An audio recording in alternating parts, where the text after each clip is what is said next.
इस वीडियो में बात करेंगे मशीन लर्निंग वर्कफ्लो। ठीक है, मशीन लर्निंग में वर्कफ्लो कैसे काम करता है, वर्कफ्लो देखेंगे उसका। तो सबसे पहले मैं आपको बता दूं, अगर मैं बोलूं कि किसी सिटी में, मान लो मुंबई हो गया, दिल्ली हो गया, या फिर नोएडा ले लेते हैं, कोई भी सिटी ले लेते हैं, तो घर की प्राइस अगर प्रेडिक्ट करनी है तो क्या हम सीधा मशीन लर्निंग मॉडल बना देंगे? घर की प्राइस प्रेडिक्ट करने के लिए आप डायरेक्ट मॉडल बना दो और ट्रेन कर दो? नहीं, ऐसा कुछ नहीं होता गाइस। सबके स्टेप्स होते हैं, वर्कफ्लो होता है, सबका एक एक तरीका होता है। ठीक है, उस तरीके को आप जब फॉलो नहीं करोगे तो सारी सिस्टम बेकार हो जाएगी। तो वो आपको फॉलो करें, वो सिस्टमैटिक ढंग से किया जाता है, सिस्टमेटिक तरीके से किया जाता है। तो मैं आपको बताऊंगा कैसी चीज़ें करते हैं, वो वर्क फ्लो में समझाऊंगा। ठीक है, तो डायरेक्ट आप मॉडल नहीं बना सकते। सबसे पहले मैं बताऊँ, मॉडल बनाना लास्ट स्टेप होता है। मॉडल बनाना लास्ट स्टेप होता है, उसके पहले बहुत सारी चीज़ें होती है, उसके पहले बहुत सारी इंजीनियरिंग होती है। तो वो सारी चीज़ें मैं बताऊंगा। ठीक है, देखो, एक मशीन लर्निंग प्रोजेक्ट का फ्लो कुछ ऐसा होता है। मशीन लर्निंग का फ्लो कुछ ऐसा होता है, मैं आपको बता देता हूँ। कौन सी? जैसे मान लो प्रॉब्लम, कोई भी प्रॉब्लम होती है। ठीक है, अब प्रॉब्लम के बाद क्या होता है, उस प्रॉब्लम से रिलेटेड हम डेटा कलेक्ट करते हैं, डेटा को कलेक्ट करते हैं। डेटा कलेक्शन, डेटा को हमने कलेक्ट कर लिया। डेटा कलेक्ट करने के बाद डेटा को क्लीन करते हैं, डेटा क्लीनिंग। डेटा क्लीनिंग की जाती है, और फिर डेटा क्लीन करने के बाद फीचर इंजीनियरिंग की जाती है। ये हम देखेंगे फीचर इंजीनियरिंग क्या है। फीचर इंजीनियरिंग, इस वीडियो के बाद हम डेटा के बारे में डिटेल देखेंगे, सिर्फ डेटा के बारे में। मल्टीपल वीडियोस आएंगे सिर्फ डेटा के बारे में, मास्टर करेंगे हम डेटा के बारे में। ठीक है, तभी आप एक डिवाइन लेवल प्रोडक्ट या फिर डिवाइन लेवल मॉडल तैयार कर सकते हो। फीचर इंजीनियरिंग के बाद मॉडल सिलेक्शन। आपने फीचर डेटा को पूरा प्रिपेयर कर दिया, फीचर इंजीनियरिंग कर लिया, अब बारी आती है कौन सा मॉडल आप सेलेक्ट करोगे ट्रेन करने के लिए। बहुत सारे ऐसे एल्गोरिथम्स हैं मशीन लर्निंग में जो कि आप यूज़ करते हो, linear regression, logistic regression, support vector machine, और नेव बेस। ठीक है, तो ये सारी चीज़ें हैं, आप कोई भी सिलेक्ट कर सकते हो। XD boost, random forest. ठीक है, और रैंडम फॉरेस्ट के बाद डिसीजन ट्री, बहुत सारी चीज़ें। तो उसमें से कोई भी यूज़ कर सकते हो, डिपेंड करता है कि आपको क्लासिफिकेशन करना है कि या फिर रिग्रेशन के लिए न्यूमेरिक डेटा के साथ हैंडल करो या फिर कैटेगरीज के साथ। वो सारी चीज़ हम देखेंगे ये लेक्चर के बाद आने वाली वीडियोस में। फीचर इंजीनियरिंग, और उसके बाद मॉडल सेलेक्ट करते हो, मॉडल सिलेक्शन। ठीक है, मॉडल सिलेक्शन के बाद ट्रेनिंग, मॉडल सिलेक्शन के बाद ट्रेनिंग, और उसके बाद टेस्टिंग, ट्रेनिंग के बाद टेस्टिंग। ठीक है, उसको डिप्लॉय करते हो। मॉडल अगर अच्छा बन जाए, मॉडल अगर अच्छा बन जाए तो डिप्लॉय करोगे। उसके बाद मॉनिटर करोगे कि मॉडल कैसा काम कर रहा है। ठीक है, तो ये सारी चीज़ें, ये आपका पूरा वर्क फ्लो है। आई होप आप समझ रहे होगे, बहुत आसान शब्द में मैंने आपको बताया है। मशीन लर्निंग का जो 80% काम होता है ना, वो कोडिंग नहीं होती है गाइस, वो डेटा को समझना, डेटा डेटा को समझना और प्रिपेयर करना होता है। मशीन लर्निंग का जो 80% काम है, आपने एक अच्छा डेटा तैयार कर दिया, इसका मतलब आपने बहुत हाई चांसेस होते हैं कि आपने एक अच्छा मॉडल ट्रेन कर दिया, अच्छा मॉडल तैयार कर दिया एआई का, मशीन लर्निंग। अभी मैं आपको प्रोजेक्ट बताता हूँ रियल वर्ल्ड से किस टाइप के डेटा होते हैं। मान लो हम एक मॉडल बनाएंगे, हम एक मॉडल बनाएंगे, यहीं पे लिख देता हूँ ताकि आपके दिमाग में ये कुछ देर तक ये चीज़ें आपको दिखाई दे, ताकि एक विजुअलाइजेशन, विजुअल क्रिएट हो जाए और आपको याद हो जाए। तो यहीं पे मैं समझा देता हूँ। मान लो, अब देखो, मॉडल को हम इनपुट देते हैं ना, इनपुट के साथ आउटपुट देते हैं, सुपरवाइज मशीन लर्निंग इनपुट देते हैं। तो इनपुट में आप क्या क्या दोगे ताकि, अब देखो, आप इनपुट में ऐसी चीज़ें दोगे जिसको देख के वो पैटर्न सीखे और प्राइस को प्रेडिक्ट कर पाए। तो इनपुट क्या दोगे? हाउस में रूम्स कितने हैं, एरिया क्या है, बाथरूम्स कितने हैं, लोकेशन क्या है, पार्किंग है कि नहीं, ये सारी चीज़ें आप इनपुट दोगे, उसी की बेसिस पे उसका प्राइस भी होता है। ठीक है, तो इनपुट हमने दे दिया मॉडल को। इनपुट में देंगे हम एरिया, एरिया, बेडरूम्स, बेडरूम्स और बाथरूम्स। ठीक है, फिर लोकेशन, फिर इसके बाद पार्किंग, स्विमिंग पूल, कुछ भी हो सकता है गाइस, स्विमिंग पूल, और किचन्स। तो ये सारी चीज़ें के बेसिस पे ही प्राइस को प्रेडिक्ट किया जाता है। ठीक है, अब ये सारी चीज़ें उसके बाद आउटपुट क्या आ गया, इसका प्राइस क्या हो गया, इसका प्राइस हो गया 85 lakhs। ठीक है, इसका प्राइस हो गया 85 लाख। अब देखते हैं पूरा वर्क फ्लो। ठीक है, इसके बाद हम देखेंगे पूरा वर्क फ्लो। डेटा कलेक्ट किया आपने। डेटा कलेक्शन का मतलब होता है प्रॉब्लम से रिलेटेड जितना पॉसिबल हो उतना यूजफुल डेटा कलेक्ट करना। यूजफुल, जो डेटा यूजफुल हो, ये नहीं कि कुछ भी उठा ले। ठीक है, मशीन बिना डेटा का कुछ नहीं सीख सकती गाइस, इसलिए जो डेटा है मशीन लर्निंग का फ्यूल माना जाता है। डेटा बहुत, अब मशीन लर्निंग को छोड़ दो, मशीन लर्निंग में जितनी सारी चीज़ें आती है आर्टिफिशियल इंटेलिजेंस में, वो सब में डेटा का यूज़ होता है। आर्टिफिशियल इंटेलिजेंस मैक्सिमम डेटा का ही खेल है। ठीक है, डीप लर्निंग में तो डेटा तो आपको भर भर के देना पड़ता है, टेराबाइट्स ऑफ डेटा देने पड़ते हैं। एक चैट जीपीटी को ट्रेन करने के लिए, टेराबाइट्स में क्लॉड को ट्रेन करने के लिए इतना ही डेटा यूज़ किया जाता है। तो आप डेटा कलेक्ट करोगे, सबसे पहले आता है डेटा कलेक्शन, सबसे पहले आता है डेटा कलेक्शन। मैं एग्जांपल देता हूँ, ठीक है, हाउस प्रेडिक्शन का। जैसे मान लो एरिया, एरिया हो गया, बेडरूम्स हो गया। देखो मैं विजुलाइज करा रहा हूँ गाइस, बहुत इंपॉर्टेंट है। मैं चाहता हूँ एक एक चीज मैं आपको समझाऊँ। बाथरूम्स, ठीक, लोकेशन और ये प्राइस, बस इतना ही देखते हैं। वो मैंने एक्स्ट्रा फीचर्स बता दिया था, अभी के लिए इतना ही देखते हैं। एग्जाम्पल के लिए एरिया क्या, 1200 स्क्वायर फीट, और 2 बेडरूम्स हैं, 2 बाथरूम्स हैं। लोकेशन मान लो नोएडा मान लेते हैं, ठीक, 60 लाख। ये 1500, ठीक है, 3 बेडरूम्स 2 बाथरूम्स, ये मान लेते हैं दिल्ली। ठीक है, और इसकी प्राइस 85 लाख। तो ये डेटा कहाँ से आएगा? ठीक है, ये सारे इस टाइप के डेटा आप कहाँ से लाओगे? बहुत सारी जगह गूगल से आप ढूंढोगे, सर्वेज हुई हैं, रियल वर्ल्ड डेटा, या फिर कंपनी के डेटाबेस, या फिर सेंसर्स, गवर्नमेंट डेटा, या फिर कैगल से आप डाउनलोड कर सकते हो, वेब स्क्रैप कर सकते हो। तो डेटा तो आप कहीं से भी कलेक्ट कर सकते हो। तो ये प्राइस है, मॉडल यही प्रेडिक्ट करता है गाइस। एक बार क्या करोगे, मॉडल को ये पूरा फीड करोगे। ठीक है, मॉडल को आप ये पूरा फीड करोगे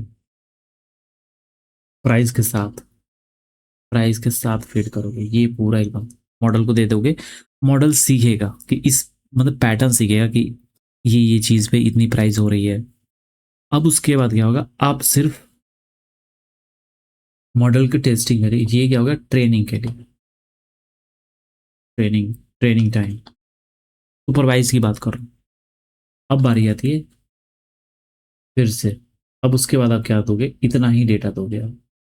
ठीक है, ये वाला बस सिर्फ डेटा, ये दोगे टेस्टिंग टाइम, टेस्टिंग टाइम। मतलब ये इसको नहीं दोगे, अनसीन होगा। मैं बस दिखा रहा हूँ कि अनसीन डेटा, अनसीन डेटा जिस पे ट्रेन हुआ वो नहीं देना है गाइस, वो तो पैटर्न सीखने के लिए। अनसीन डेटा देना है जो कि पहले वो उसने देखी ही नहीं है डेटा। ठीक है, तो अनसीन डेटा दोगे, सिर्फ इतना ही देना है। तो वो क्या करेगा, प्रेडिक्ट करेगा, प्राइस प्रेडिक्ट करेगा, प्रेडिक्ट करेगा प्राइस, प्रेडिक्टेड प्राइस। तो आप ऐसे डेटा दोगे जिसमें तो, जिसकी एरिया 1600 हो सकती है, बेडरूम्स इसमें 4 हो सकते हैं, बाथरूम 1 हो सकता है, लोकेशन क्या है, मुंबई। ठीक है, तो ये प्राइस प्रेडिक्ट करेगा। मान लो इसका प्राइस कर दिया इसने 88 lakhs। ठीक है, इसने प्रेडिक्ट किया 88 lakhs। आपने तो बस इतना ही दिया ना मॉडल को, ये उसने प्रेडिक्ट किया इस हाउस का प्राइस 88 lakhs। आई होप आप समझ रहे हो, मैंने विजुअलाइज करा दिया है। ठीक है, सबसे इंपॉर्टेंट चीज़ है डेटा क्लीन रहना चाहिए। खराब डेटा दोगे मॉडल खराब होगा, सही डेटा दोगे मॉडल सही होगा। सारा डिपेंड करता है अपने डेटा कैसे प्रोवाइड करो। अब बारी आती है, डेटा तो आपने ले लिया, अब डेटा लोगे तो डेटा जरूरी नहीं है कि आप क्लीन ही डेटा इंटरनेट से उठाओगे। जरूरी नहीं है कि इंटरनेट पे सारे डेटा क्लीन है। डेटा क्लीन नहीं होते, उनको आप खुद क्लीन करोगे। जब तक क्लीन नहीं करोगे, मॉडल को ट्रेन करोगे बिना क्लीन किए, खराब मॉडल होगा, प्रेडिक्शन खराब होगा, एक्यूरेसी गिर जाएगी। अब बात करते हैं एक्यूरेसी की, मतलब मॉडल एक्यूरेट नहीं होगा, एक्यूरेटली प्रेडिक्ट नहीं करेगा। तो डेटा को आप क्लीन करोगे। ठीक है, मान लो यहाँ पे आप देख रहे हो प्राइस 60 लाख लिखा हुआ है, 25 लाख लिखा हुआ है, तो ये सारी चीज़ें हैं 88 लाख। मान लो किसी में प्राइस ले लिया, एक एग्जांपल दे रहा हूँ, अगर किसी हाउस का प्राइस मान लो 1500 स्क्वायर फीट है, 3 रूम, 2 स्विमिंग पूल, ये लोकेशन मान लो है पटना में, ठीक है, पटना में, और इसकी प्राइस आ गई 82 लाख। पटना में बहुत महंगी घर है भाई, मैं जमीन भी महंगा, सब चीज़ महंगा, घर भी या फ्लैट भी कर दो बहुत महंगा। तो यहाँ पे तीन दो दे दिया मैंने, और मान लो यहाँ पे गलती से प्राइस में निगेटिव आ गया, -82 लाख। गाइस ये क्या है, प्राइस तो निगेटिव में होती नहीं है, देख रहे हो कितना गंदा डेटा हो गया है। कोई नहीं, तो अब क्या करो, क्या कर सकते हो, इसको क्लीन करोगे कैसे, नेगेटिव साइन को हटा दो, नेगेटिव साइन को हटा दो। पॉसिबल है नहीं, माइनस में तो पॉसिबल है ही नहीं प्राइस, तो नेगेटिव साइन को हटा सकते हो, ठीक है। ऐसा भी हो सकता है कि अपने एक डेटा आपने दिया और जिसकी प्राइस नल लिखी हो, नल या न्यूट्रल, प्राइस की वैल्यू ही नहीं है, ठीक है। अब देखो ऐसा भी डेटा हो सकता है जिसमें जो बेडरूम से ABC दे दे, ये दे दे नल, लोकेशन दे दे NAN, मतलब कुछ भी दे दे, मतलब इसके मतलब कुछ भी गायब हो सकता है गाइस, ये भी गायब हो सकता है या फिर ये भी गायब हो सकता है, या फिर इसके जगह पे 2000 दे दे, मतलब कुछ भी डेटा सेट कुछ भी हो सकता है, मतलब गंदा डेटा सेट होता ही है, ठीक है। तो आप उसको एनालाइज करोगे कैसी चीज़ें हैं, आउटलायर्स क्या है, ठीक है। तो वो सारी चीज़ें आपको देखनी पड़ेगी खुद से मैनुअली। कोड्स होते हैं, पेंडास का यूज़ होता है उसमें, हम देखते हैं। मैंने आपको बोला था शुरू में कि पेंडास का तो वीडियो मैं अपलोड करूंगा ही, लेकिन जब मशीन लर्निंग में आप डेटा हैंडल करोगे तो वहाँ पर ऑटोमेटिक पेंडा से सीखोगे, ठीक है, पेंडा सीखोगे ऑटोमेटिक, यहाँ से आपका पेंडा स्ट्रांग हो जाएगा। तो ये डेटा सेट का क्वालिटी मैंने बता दिया, कैसे डेटा सेट की क्वालिटी खराब रहती है। डेटा क्लीनिंग में डेटा के मिस्टेक्स, जो मिसिंग वैल्यूज होते हैं, डुप्लीकेट रोज भी हो सकते हैं, डुप्लीकेट रोज, देख रहे हो, ये तो ठीक है, लेकिन ऐसे देख लो 1500 ABC नल और NAN, बट डुप्लीकेट रोज के लिए बता रहा हूँ, देख रहे हो ये सारा, देख रहे हो ये डुप्लीकेट रोज हो गए, मतलब सेम रोज हो गए। यही देख लो, मैं यहाँ से अगर 00 हटा दूँ, देख रहे हो, तो ये क्या होगा, 1503 2 पटना, ये डुप्लीकेट हो गया ना, ये डुप्लीकेट हो गया। तो आपको एक हटाना है, डुप्लीकेट रोज हटाना है, बहुत इंपॉर्टेंट है, ठीक है। तो क्लीनिंग के कुछ टास्क होता है, जैसे मिसिंग वैल्यू, कोई मिसिंग वैल्यू, नल वैल्यू आता है, ठीक है। अब इसको कैसे फिल करोगे, नल वैल्यूज आ गए, बहुत सारे तरीके, इसको डिलीट ही कर दो, अगर तुम्हारे पास बहुत ज़्यादा रोज है और नल वैल्यूज, मान लो तुम्हारे पास एक डेटा सेट है, उसमें डेटा सेट में मान लो 6000 रोज है, ठीक है, 6000 रोज, उसमें से 250 जो है रोज नल वैल्यूज रखे हुए हैं, मतलब 100 है जो डुप्लीकेट है, तो इनको तुम हटा सकते हो, कोई इशू नहीं है, क्योंकि 6000 रोज बहुत मतलब होते हैं, ऑब्वियसली मशीन लर्निंग में ट्रेन करने के लिए 6000 स्टाफ। लेकिन अगर आप चाहो तो हटा सकते हो, लेकिन या फिर एवरेज वैल्यू तो इतने में आप फिलअप नहीं करोगे, कि डेटा फिर जरूरी नहीं है कि सारे वैल्यूज एवरेज ही होंगे, तो उस डेटा तो ज़्यादातर रिमूव करते हैं ना, ठीक है। अगर ज़्यादा रोज है तो रिमूव ही करना बेटर होगा, नहीं तो फिर अगर एवरेज वैल्यू डालोगे तो फिर थोड़ी इशू है, कम रहता है, मतलब मान लो 50 रोज रहते तो तुम इसमें एवरेज वैल्यू डाल सकते हो, अब 250 भाई तो असर पड़ने लगता है ना, मीडियन वैल्यू फिल कर सकते हो, ठीक है। और या फिर क्या करो, जो एक मॉडल को ट्रेन करो, ठीक है, जो एम्प्टी वैल्यूज है उनको प्रेडिक्ट करवा लो, उनको प्रेडिक्शन के लिए यूज कर लो, कि इसमें प्राइस नहीं दिया हुआ है तो तुम मॉडल को ट्रेन करा लो, मान लो 250 नल वैल्यूज हैं और 100 डुप्लीकेट वैल्यू, तो डुप्लीकेट वैल्यू तो तुम निकालो दोगे, फिर 250 जो वैल्यूज हैं इसमें से हटा के उसको एक सेपरेट डेटा बना लो कि उसके प्राइस अवेलेबल नहीं है, तो अब क्या करो, 5500 पे ट्रेन कर दो मॉडल को, और जो 250 है उसको प्रेडिक्ट करा लो प्राइस, और फिर इसको डेटा सेट में डाल लो, हो गया तुम्हारे वो डेटा सेट भी बन गया, प्रेडिक्ट कर दिया मॉडल ने, और उसके ट्रेनिंग में भी यूज कर सकते हो। अब तुम्हारे पास टोटल कितने हो गए, रिमूव भी नहीं किए, टोटल 100 हटा दो तो इसमें कितना बच रहा है, 100 तो डुप्लीकेट तुमने डाली है ना, तो इसमें से 5900 बच रहे हैं, प्लस 500 कर 250 कर दो, ठीक है, सॉरी 250 पहले से बताया ना, तो इसमें से कितना हो जाएगा भाई, 5650, ठीक है, 5600 इतने रोज आ जाएंगे फिर तुम्हारे, फिर तुम 250 ऐड करोगे उसको प्रेडिक्ट करवा के, फिर तुम्हारे 5900 आ जाएंगे टोटल। तो ये तुम डेटा को लूज भी नहीं करो, रिमूव भी नहीं करो, प्रेडिक्ट करवा के तुम यूज कर रहे हो उसको, फिर से ट्रेनिंग करने का, डुप्लीकेट डेटा है, डुप्लीकेट डेटा को रिमूव कर सकते हो, ठीक है। रॉन्ग वैल्यूज जो कि मैंने बताया आपको, निगेटिव में प्राइस आ जाए, रूम नंबर ऑफ रूम्स यहाँ पे -3 हो जाए, तो इन सबको हटा। आउटलायर्स क्या है, आउटलायर्स की बात करते हैं।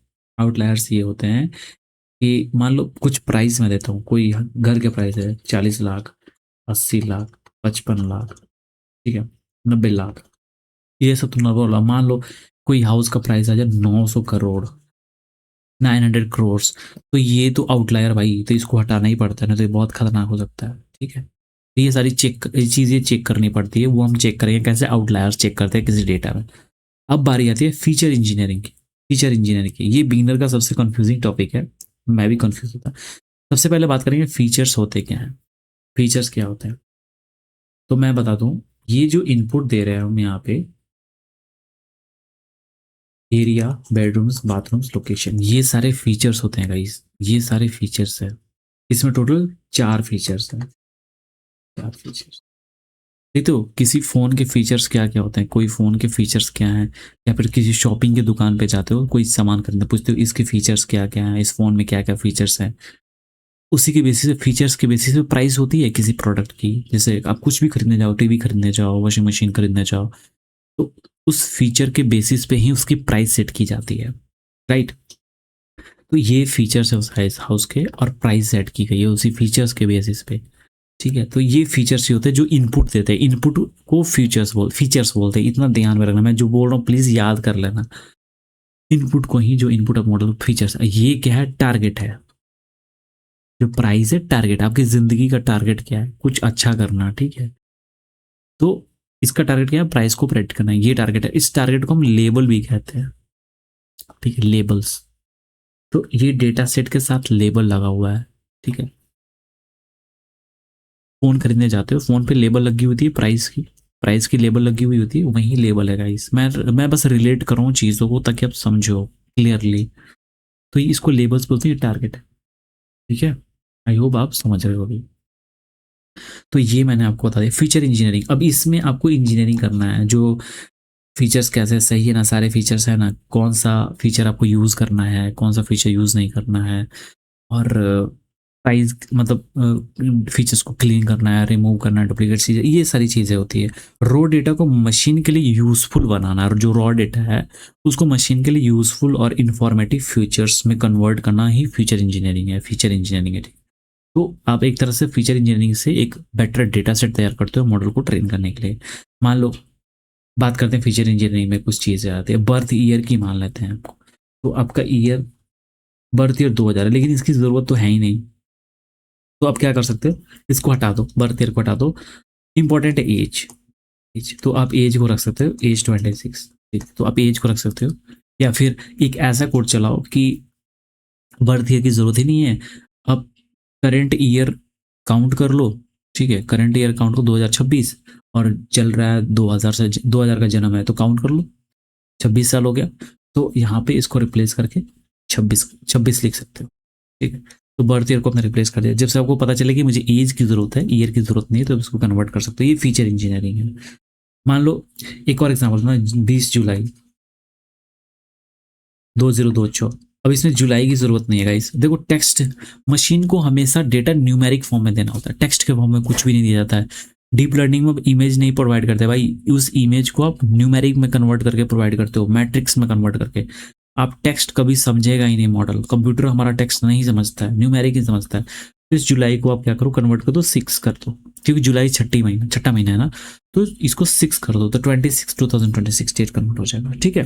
आई होप आप समझ रहे हो, मशीन तभी अच्छे से समझ पाएगी। तो आप अपने रिक्वायरमेंट के हिसाब से मॉडल को ढाल सकते हो, सॉरी डेटा को बना सकते हो वैसे। तो आई होप आसान। पुराने मशीन लर्निंग जो एमएल में क्या होता है, फीचर्स बनाता है, लेकिन डीप लर्निंग में मॉडल खुद फीचर बनाता है, ठीक। अब बात आती है, जैसे आप डेटा सेट फीचर इंजीनियरिंग कर लेते हो, तो उसके बाद मॉडल सिलेक्शन, कौन सा मॉडल सेलेक्ट करोगे, जैसे linear regression, decision tree, random forest, support vector, XGBoost, neural network, ये सब डिपेंड करता है आपको कौन सा मॉडल यूज करोगे डेटा को फिट करना, डेटा कौन से मॉडल में आप फिट करोगे ट्रेन करने के लिए। हर प्रॉब्लम के लिए अलग अलग मॉडल यूज करना पड़ता है, किसी मॉडल में डेटा ज़्यादा चाहिए, किसी मॉडल में कोई मॉडल बहुत ज़्यादा एक्यूरेट आउटपुट देता है, सपोर्ट वेक्टर मशीन कम डेटा पे ही एक्यूरेसी हाई देता है। आपके पास डेटा ज़्यादा है, जैसे डिसीजन ट्री में डेटा थोड़ा ज़्यादा लगता है, या फिर रैंडम फॉरेस्ट में, एक्सजी बूस्ट में डेटा लगते हैं, ठीक है। तो वो सारे हम देखेंगे। अब डिपेंड करता है आप क्लासिफिकेशन कर रहे हो या फिर लिनियर रिग्रेशन। अब ये डेटा सेट देख रहे हो यहाँ पे, तो यहाँ पे प्राइस की बात हो रही है, 60 लाख, 85 लाख, 88 लाख, 82 लाख, तो ये प्राइस की बात हो रही है, न्यूमेरिक की बात हो रही है। जब भी न्यूमेरिक की बात हो तो वहां पे रिग्रेशन वाले मॉडल्स यूज करते हैं, ये याद रखना। ये कॉम्प्लेक्स है मशीन लर्निंग, आप समझ रहे हो, आर्टिफिशियल इंटेलिजेंस आसान है नहीं भाई, थोड़ा सा तो कुछ तो है इसमें। मैं लिख देता हूं, जब भी आप न्यूमेरिक चीजें प्रेडिक्ट करना चाहते हो, न्यूमेरिक चीजें प्रेडिक्ट कराते हो, तो रिग्रेशन वाले, रिग्रेशन REGRESSION रिग्रेशन वाले मॉडल्स यूज करने हैं, रिग्रेशन वाले मॉडल्स आपको यूज करने हैं। तो मैं बता, लीनियर रिग्रेशन, रिग्रेशन के लिए डिसीजन ट्री जो रिग्रेशन और क्लासिफिकेशन के लिए यूज होता है, रैंडम फॉरेस्ट रिग्रेशन और क्लासिफिकेशन दोनों के लिए यूज होता है, सपोर्ट वेक्टर मशीन, तो ये सारी चीजें होते हैं। अब जैसे अब देखो लीनियर रिग्रेशन, रिग्रेशन के लिए, लॉजिस्टिक रिग्रेशन क्लासिफिकेशन के लिए, जिसमें कैटेगरीज होती है, ये कुत्ता है या बिल्ली, ये सब ठीक है, ये मैसेज स्पैम है कि नहीं है। अब बात आती है ट्रेनिंग, आपने मॉडल ले लिया कि ये मॉडल मैं यूज करूंगा, जैसे linear regression support vector machine, उसके बाद आप ट्रेन करते हो। मैं बता देता हूँ कौन कौन से मॉडल, लीनियर रिग्रेशन, क्योंकि न्यूमेरिक हम पढ़ेंगे तो न्यूमेरिक के लिए बता रहा हूँ, ये सारे न्यूमेरिक के लिए, linear regression support vector machine, SVM बोलते हैं इसको, डिसीजन ट्री, डिसीजन ट्री ठीक है, XGBoost, तो आप ये सारे मॉडल्स यूज कर सकते हो ठीक। अब बात आती है ट्रेनिंग की, अब हम क्या करते हैं, डेटा सेट को डिवाइड करते हैं ठीक है। अब एक्चुअल ट्रेनिंग स्टार्ट होती है, आपके पास मान लो 10,000 रोज है, 10,000 ठीक है। अब मशीन रिलेशन सीखेगी, अब ट्रेनिंग होता है ना, तो ट्रेनिंग का टाइम क्या होता है, मशीन डेटा सेट को देख के पैटर्न्स पकड़ती है, रिलेशंस देखती है, एरिया के बेसिस पे जो प्राइस ठीक है। तो ट्रेनिंग प्रोसेस क्या होता है, इनपुट देते हैं ठीक है, प्रेडिक्शन होता है, जैसे मॉडल को हमने इनपुट दे दिया कि जो डेटा सेट है आप इनपुट प्रोवाइड कर दो, जिसमें इनपुट क्या मैंने बताया, फीचर्स, फीचर्स ही इनपुट है, फीचर्स इनपुट जो कि हम देते हैं। लेकिन सुपरवाइज मशीन लर्निंग में लेबल्स भी साथ में देते हैं, प्राइस भी देते हैं, साथ में, साथ में प्राइस भी देते हैं, प्राइस भी ठीक है। तो जो फीचर्स हैं जो कि मैंने बताया, रूम्स, किचन्स, बाथरूम्स, तो ये सारे फीचर्स हैं जो कि हम प्रोवाइड कर इनपुट करते हैं मॉडल को। मॉडल ट्रेन होता है, प्रेडिक्ट करता है कि इतना प्राइस है ठीक है, लेकिन लेकिन मॉडल प्रेडिक्ट कर दिया 85 लाख, लेकिन प्राइस होती है 88 लाख की। अब यहाँ पे देखो, 85 लाख उसने प्रेडिक्ट किया लेकिन प्राइस 88 लाख, अब देख रहे हो 88 माइनस 85, एरर कितना है, 3 लाख का, 3 लाख का डिफरेंस है। मॉडल ने एक्यूरेट प्रेडिक्ट किया लेकिन 3 लाख रुपए उसने ज्यादा बता दिया, सॉरी कम बता दिया, अगर 85 बताया उसने तो 3 लाख रुपए कम बता दिया। लेकिन मॉडल को चाहिए कि वो ऐसा प्रेडिक्ट करे कि ये जो एरर है 3 लाख कम से कम हो, मतलब 1,000, 2,000, 50,000 भी कम हो जाए, कोई दिक्कत नहीं है, वो एक्सेप्टेबल है, क्योंकि आर्टिफिशियल इंटेलिजेंस 100% एक्यूरेट नहीं होता है, अप्रोक्सीमेट, एकदम क्लोज टू क्लोज, मतलब एरर कम से कम होनी चाहिए। ये 3 लाख का जो एरर है कम से कम होना चाहिए, जो कुछ हजार का हो जाए कोई दिक्कत नहीं है ठीक है। तो इसीलिए अगर मान लो, अब देखो मॉडल जब ट्रेन होता है तो बहुत सारे प्रोसेस होते हैं ठीक है, लूप्स चलते हैं, एपॉक्स चलते हैं, तो एपॉक, एक एपॉक चलता है, तो उसमें क्या होता है कि मॉडल वैलिडेशन पे टेस्ट करता है कि क्या उसने सही प्रेडिक्ट किया, फिर देखता है कि नहीं अभी भी एरर बहुत ज़्यादा आ रहा है, तो फिर से एक एपॉक चलेगा, फिर से वैलिडेशन टेस्ट करेगा, देखा कि हाँ पहले से तो एरर बेहतर हुआ है, मतलब मान लो पहले इस एपॉक में उसने 3 लाख एरर बताया, दूसरे एपॉक में क्या 2.2 लाख बताया, तीसरी एपॉक में क्या उसने 50,000 बताया, चौथे एपॉक में उसने 50,000 50 के, चौथे एपॉक में उसने 4 के।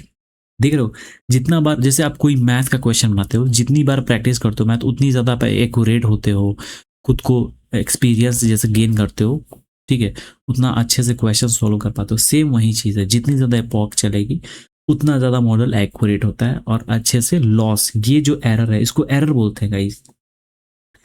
एरर का फॉर्मूला होता है वाई हैट माइनस वाई आई, वाई हैट आई माइनस वाई आई, जो प्रेडिक्टेड वैल्यू है उसमें से एक्चुअल वैल्यू माइनस किया जाता है। जैसे प्रेडिक्टेड कितना किया था, 85 लाख, लेकिन क्या था 88 लाख ठीक है, तो ये क्या होगा एरर, तो एरर कितने का आ जाएगा, -3 लाख, देख सकते हो, मतलब उसने कम प्राइस बताया, -3 lakh.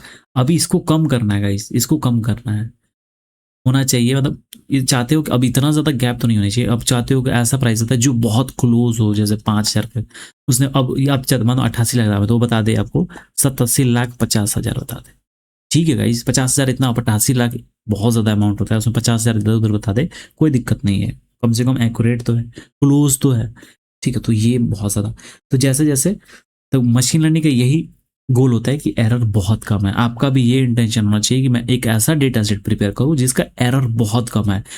Fine hyper parameter tuning किया जाता है, जो पैरामीटर ट्यूनिंग किया जाता है वो बहुत ज़्यादा इंपॉर्टेंट है, कैसे पैरामीटर्स रख रहे हो, लर्निंग रेट क्या रख रहे हो, ठीक है। तो ये बहुत मैटर करता है। हमारा बस मेन गोल होना चाहिए एरर कम से कम एरर है, कम से कम, मतलब ये जो एरर है कम से कम है, ठीक है। आई होप आप समझ रहे हो। फिर उसके बाद वैलिडेशन, तो मतलब वैलिडेशन क्या होता है, जो कि ट्रेन करने के बाद हमारा वैलिडेट जो वैलिडेशन डेटा सेट होता है उस पर चेक करता है कि क्या मेरा एरर कैसा है, एरर ज़्यादा आ रहा है कि नहीं, मैं सही से प्रेडिक्ट कर पा रहा हूँ कि नहीं, ठीक है। तो वैलिडेशन होता है हर एपॉक के बाद वैलिडेशन होता है, एक टाइम आता है और सारा डेटा प्रिंट हो रहा था, एक एपॉक के बाद एक्यूरेसी कितनी थी, वैलिडेशन स्कोर क्या था, वैलिडेशन लॉस क्या था, F1 स्कोर, सारे हम मैट्रिसेस जो होते हैं ये सारी चीज़ें हम देखेंगे, तो ये सारी चीज़ें होती है वैलिडेशन में। उसके बाद जब आता है ट्रेनिंग के दौरान जो अनसीन डेटा प्रोवाइड करते हैं ताकि मॉडल चेक करे कि वो कैसा ट्रेन हो रहा है, कैसे परफॉर्म कर रहा है। उसके बाद जब आता है testing data set, model train हो गया, वैलिडेशन टेस्ट हो गया, आपकी एक्यूरेसी आ गई 99% वैलिडेशन पे। अब होता है टेस्टिंग डेटा, जिसने मॉडल वो डेटा टेस्ट करने के लिए उसको, तो मॉडल जो ट्रेन हुई है उस ट्रेंड मॉडल को टेस्ट करने के लिए कि कैसे प्रेडिक्ट कर रहा है उस डेटा सेट पे जो मैंने ट्रेनिंग के टाइम नहीं दिया था। तो बेसिकली क्या होता है, जो डेटा सेट होता है वो डिवाइड होता है, टोटल डेटा सेट डिवाइड होता है ट्रेनिंग में, फिर टेस्टिंग में और वैलिडेशन में, ठीक है। मान लो आपके पास 10,000 रोज है, तो 1500 आप टेस्टिंग के लिए यूज करो, 1500 वैलिडेशन के लिए, ठीक है। और इसमें कुछ जो बच रहा है उसमें ट्रेनिंग के लिए, अब इसको टोटल 10,000, तो ट्रेनिंग टेस्टिंग के लिए अब क्या करो, ट्रेनिंग के साथ वैलिडेशन को देते हैं ताकि वैलिडेशन पर टेस्ट हो, उसका फाइनल टेस्ट होता है 1500 डेटा पर, जब ट्रेनिंग होकर मॉडल फाइनल ट्रेंड होकर आता है बाहर, तो टेस्ट पे हम टेस्ट करते हैं कि मॉडल कैसा परफॉर्म कर रहा है, ऐसा डेटा सेट जो कि ट्रेनिंग में नहीं यूज किया जाता है, ये ट्रेनिंग में नहीं यूज होता है, ये टेस्टिंग के लिए यूज होता है, अनसीन डेटा सेट जो मॉडल नहीं देखा होता है उस डेटा, और ये फाइनल एग्जाम की तरह होता है कि देखा जाता है कि मॉडल कैसा परफॉर्म कर रहा है, अगर इस पे अच्छा परफॉर्म कर दिया मतलब कि मॉडल आपका सक्सेसफुल है, ठीक है। आई होप आप समझ रहे हो।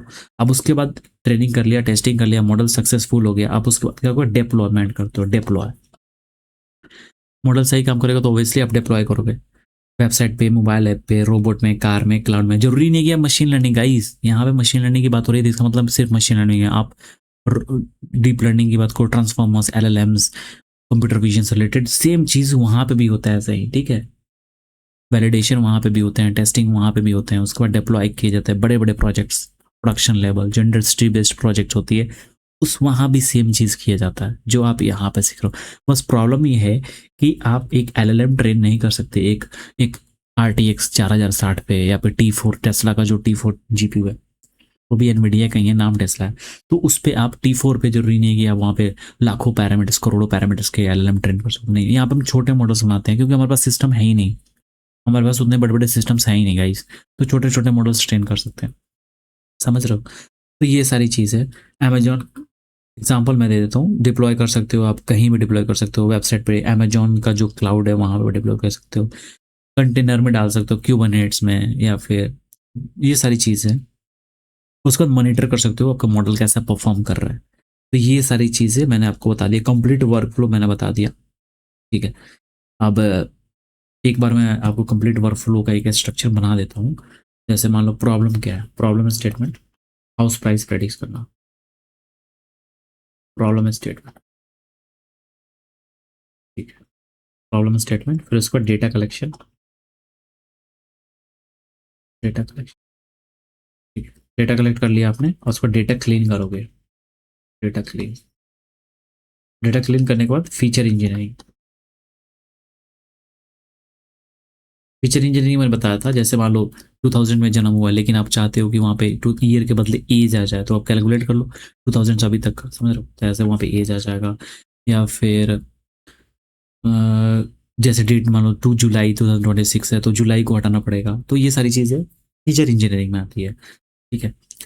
जो फीचर्स में आप चेंज करते हो वहाँ पे इंजीनियरिंग करके कुछ चीज़ें चेंज करते हो।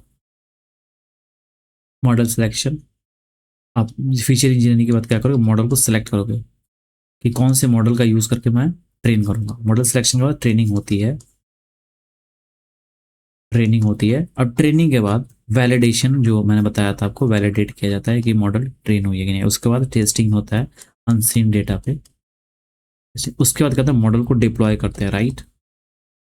डिप्लॉय के बाद मॉनिटर करते हो कैसा मॉडल परफॉर्म कर रहा है आपका। उसके बाद अगर अगर लगे कि इसमें फिर से ट्रेनिंग चाहिए तो क्या कर सकते हो, ट्रेन कर सकते हो, रीट्रेन। नया डेटा सेट आपको मिला तो फिर से आप रिट्रेन कर सकते हो। आई होप आप समझ रहे हो, ठीक है। मैंने सारी चीज़ें आपको क्लियरली बता दी है। अब बात करते हैं, कुछ टर्म्स आते हैं, ठीक है। वैलिडेशन डेटा सेट तो मैंने बता दिया क्या होता है। एक टर्म आता है drift data, data drift. Data drift ये होता है कि मान लो तुम हाउस प्राइस प्रेडिक्शन मॉडल बनाया, ठीक है। हाउस प्राइस जैसे एरिया, एरिया, और यहाँ पे हमने 1,000 दे दिया, और 1,500, 2,000 मान लेते हैं एग्जाम्पल के लिए। बेडरूम्स, बेडरूम्स क्या होगा, 2, 3, 4। और यहाँ पे प्राइस, प्राइस हो गया यहाँ पे 50 लाख, 70 लाख और 90 लाख, ठीक है। अब सब डेटा एक सिटी का था, मान लो दिल्ली का था या फिर नोएडा का था। मॉडल अच्छा चल रहा था, लेकिन 1 साल बाद अब नए डेटा में इनपुट डेटा ही बदल गया। इनपुट डेटा बदल गया, एरिया का डिस्ट्रीब्यूशन बदल गया। जैसे मान लो एरिया है अभी 1,000 फिर 2, ठीक है, 1,500 पर 3, 17 लाख, 2,000। अब देखो अब क्या आ गया, 500, 25 लाख, और 6,000 के 8 करोड़। देख रहे हो डेटा बदल गया। तो इसको डेटा ड्रिफ्ट बोलते हैं। जब इनपुट डेटा, जब फीचर्स का पैटर्न या डिस्ट्रीब्यूशन टाइम के साथ बदल जाए। देख रहे हो फीचर पैटर्न बदल गया। एरिया 525, 6,000 और 6 रूम्स और 8 करोड़, तो पैटर्न बदल गया, देख रहे हो। तो टाइम के साथ बदल जाता है, इसको डेटा ड्रिफ्ट कहते हैं, फीचर्स बदल जाते हैं, ठीक है। तो ये बहुत इंपॉर्टेंट है। आई होप आप समझ रहे हो। मान लो स्पैम डिटेक्शन की बात करते हैं, तो 2024 में स्पैम वर्ड जैसे होते हैं फ्री, लॉटरी, विन। अब 2026 में क्या आएगा, चेंज बदल जाएगा भाई। अब हमेशा फ्री लॉटरी में पता चलेगा। अब क्रिप्टो, एयर ड्रॉप, एनएफटी, ये सब टर्म्स आ जाते हैं स्पैम्स में। देख लो कैसे टर्म्स बदल गए हैं। तो यहाँ पे डेटा ड्रिफ्ट की बात आ जाती है। इनपुट बदल गया, डेटा ड्रिफ्ट हो गया। आपको नए डेटा सेट चाहिए, ठीक है। मान लो वेदर प्रेडिक्शन की बात की जाए, ट्रेनिंग में mostly summer data, real world में क्या होता है, सडनली मानसून हो जाता है, तो इनपुट डिस्ट्रीब्यूशन चेंज हो जाता है, ठीक है। तो ये सारी चीज़ें आपको डेटा ड्रिफ्ट करते हैं, ठीक है। आई होप आप समझ रहे हो। तो इस वीडियो में बस इतना ही है गाइस, मैंने सारी चीज़ें क्लियरली बता दी है। और आई होप आप समझ रहे हो। नहीं समझ में आता चीज़ों को दोबारा प्ले कर सकते हो। ये नहीं कि मैं क्लास में पढ़ा रहा हूँ तो एक बार पढ़ा दिया तो दूसरी बार नहीं पढ़ाऊंगा। यूट्यूब पे यार बार बार प्ले कर सकते हो और चीज़ें समझ सकते हो। मिलते हैं अगले वीडियो में। थैंक यू गाइस, वीडियो को लाइक करना।